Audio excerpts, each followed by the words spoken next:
Bispo Diocese Bocau Don Leandro Maria Alves celebra Loron Santo Antônio Sarani Posto Administrativo Lacluta, município Viqueque. Atividade e celebração maka crisma, comunhão da huluk, no casamento. Ba programa seluk mak processão ba estação sukuhat, animação música no formação no si paróquia, ba sarani sira rodiamento infiernian.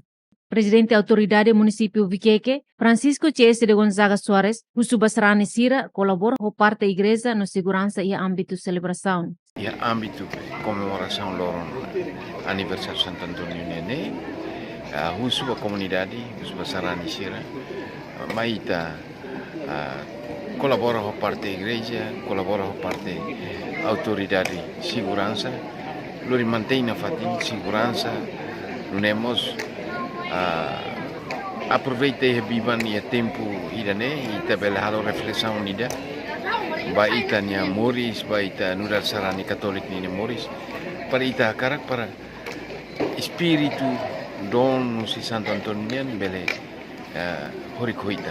Administrador Posto Lacluta Pascual Gama Martin Sateten, autoridade dada bandeira tolu hanesan bandeira nasional, bandeira Vaticano no Reino Unido, nebehasaya desde início fulangne o morador husi sukuhat makaheni a igreja.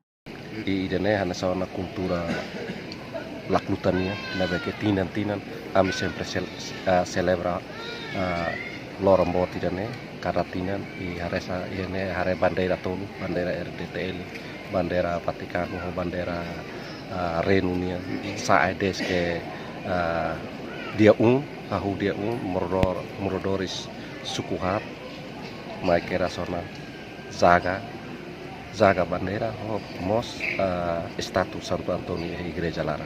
Tuir observação tatolinian e treino hatudu katak sarane sira entusiasmo simo bispo o vestuário tradicional no cerimônia cultural.